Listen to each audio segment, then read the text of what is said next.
This is massive world news. We haven't seen anything like it in our generation. The stripping of all military affiliations and patronages from a prince of the British royal family. But that was what happened to Prince Andrew overnight as the Queen removed her third child from all his public connections. It came a day after Andrew failed to persuade a US judge to dismiss Virginia Giuffre's lawsuit against him.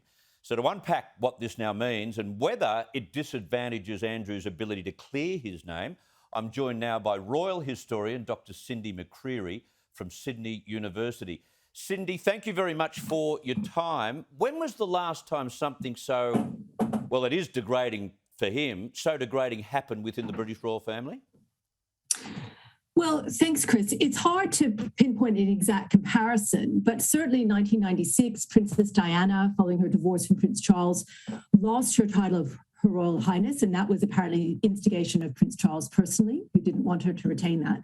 And at the same time, she gave up, admittedly voluntarily, her patronage of many, many royal charities, only keeping a few. Earlier in history, however, I think we need to go back to 1936 and the abdication of the then British King, Edward VIII, who, on leaving the British throne, he also, his wife, Simpson, was denied the title of HRH, Her Royal Highness. He also had to give up his British titles, and it was made law that any children they had in that marriage, that they would not be able to inherit the British throne.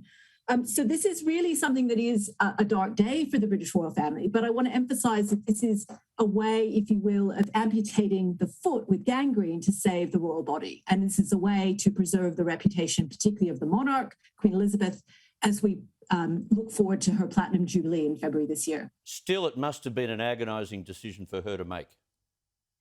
I think it was. And I think we need to think of this rather than as a private discussion between the Queen and her son, and really more as a team discussion between advisors to the Queen, to Prince Charles and to Prince William, who, as the next heirs to the British throne, have most at stake in preserving the reputation of the royal family. And I think from that point of view, this was if you like, a business decision rather than a personal family decision.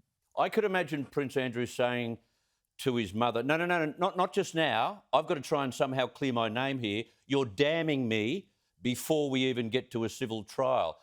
That may have been his response. Does it damn him before the civil trial?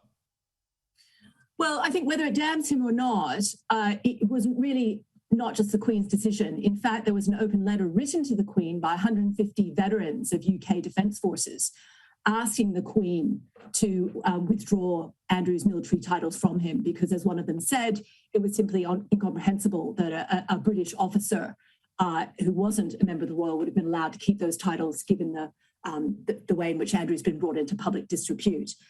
Whether this harms Andrew's defence further, I'm not sure, because, of course, I think it's in some ways what Andrew needs most now is no publicity, and he needs to withdraw from public spectacle.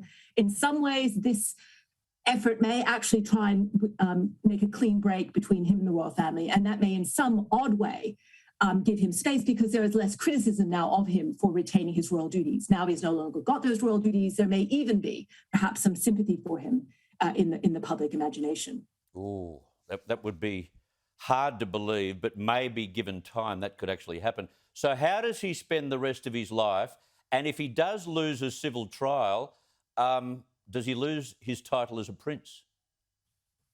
Okay, so the first thing I think we need to keep in mind is he's not been convicted in any court of wrongdoing, and he, of course, strenuously asserts his innocence. Whether that's credible or not, that is his defence.